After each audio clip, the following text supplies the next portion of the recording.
And welcome to Miller and Mailhouse. I'm Gregg Miller. Also in the studio today, we have the lovely, vivacious Samantha Gutstadt with us. I love that I got vivacious. Yes.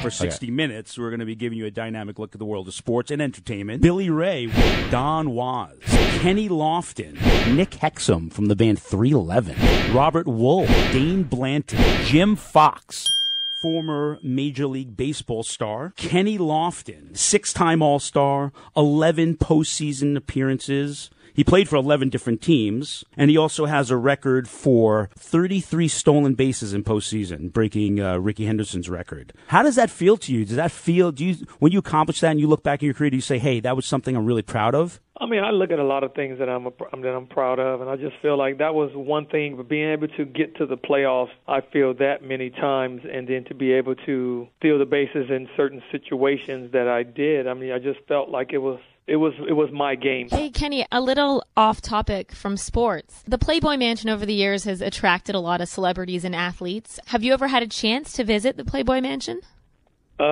Yes, I have a few times. Oh, tell us what was about that. Like? It's like they say, like Vegas. What goes in Vegas stays in Vegas. Right, guys, let's go to our quick take segments. What do we got, Samantha? So much fun. A Chicago Bulls cheerleader was surprised with a proposal in the middle of her performance to Bruno Mars' "Marry You."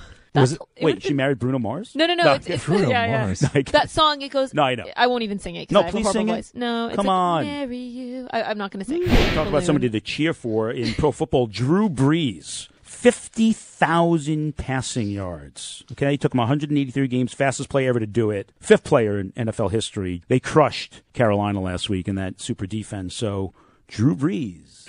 Talking to athletes, I feel like whatever sport it is, you can never know it the way that a professional athlete can because they're doing it day in, day out, and all the nuances. I mean, it's like I can speak about tennis, and I wasn't a professional. I just played at a junior national level, and there's things I could talk about for hours that no one would know about unless you played the sport every day and were dedicated. I rallied with Jennifer Capriati once. I'm tired of hearing about this. I want you on the court, Samantha. We got to book something. What was that like? It was pretty crazy. I was like 11. She hits the ball like insanely hard with so much spin. This was back in the heyday, when she was on the tour. Well, you and we got to get on the court because I hear too much about what an amazing tennis player you are, and I just want to see it for myself. If you're gonna burn me, let's just do it. Done. I'm ready for it. A really incredible guest coming on with us. He's an actor, writer, and comedian, best known for his work on the HBO series Arliss. Robert Wool. What do you see about the Mets? They signed Granderson, and I know they signed veteran Bartolo Colon. They just picked up. You must have a national show because who else would ask about the Mets? You could have the greatest manager of all time. You could roll up Phil Jackson, Red Hour back and Joe Torre in one. You know what's going to happen with the Mets if they had them? They still lose. He won the Olympic gold medal for Team USA in men's beach volleyball in 2000 Summer Games in Sydney, Australia. Dane Blanton. We just really focused one match at a time, and at the end of the day, we're standing on top of that podium, obviously the pinnacle of our sport, and you didn't realize how big it was until you got back, and you just understand, you're not playing for your city, you're not playing for just your high school team or your college national championship, you're playing for an entire country, and that's what the Olympics are all about. Unfortunately, Lindsey Vonn was training again before she was going to come back after her major knee surgery, and she re-injured herself. So it's undetermined right now whether it was her surgically repaired right knee that was re-injured. But as we know, Lindsey, the 4-time overall World Cup champion, she tore her ACL and MCL in a crash at the World Championships in February and was, set to have a comeback.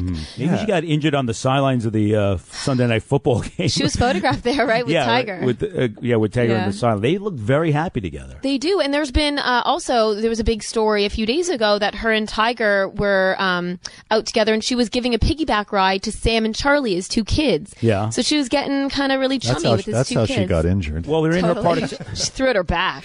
Don Was will be with us. Hello, everybody. How you doing, Gregory? Doing great. One time I met Sam Phillips from Sun Records, who produced Elvis and Howlin' Wolf and all that. And we were talking about mic placement. And he said, there was no guitar mic for Scotty Moore. There was no vocal mic for Elvis.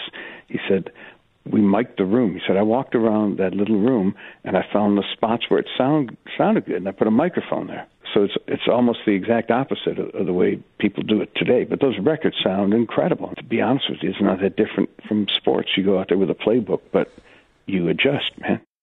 We've got a really exciting guest coming on with us in a little while. He's a film director of such films as Breach and Shattered Glass, and an excellent screenwriter. He was one of the co-writers on The Hunger Games, and most recently, Captain Phillips, the huge mega hit starring Tom Hanks, which is in theaters everywhere today.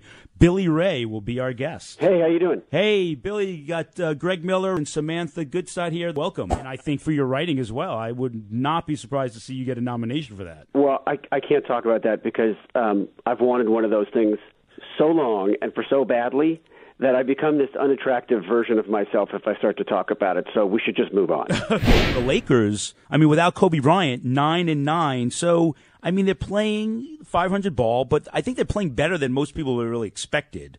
I think that the coach, Mike D'Antoni, is doing the best with what he has. And but they're getting Kobe back. Yep.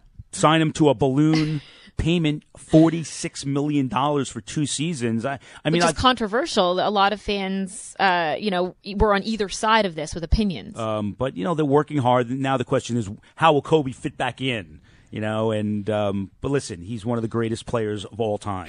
The legendary voice, color commentator of the LA Kings, plus he played 10 seasons for the Kings, Jim Fox. The Kings go to the net. That's their style. That's why the bounces are happening when they're happening and where they're happening on the ice, because the Kings are a big, strong team and they go to the net. Each team has an identity, and you need all different types of players. But you have a guy like Dustin Brown, you have a guy like Matt Green. These guys are the identity guys. The Kings are a rough, tough bunch of guys. They're not flashy, and they get it done. And that's the type of thing that they do, and that's the type of character they look for. On behalf of Samantha Gutstadt, I'm Gregg Miller. Thanks for joining us.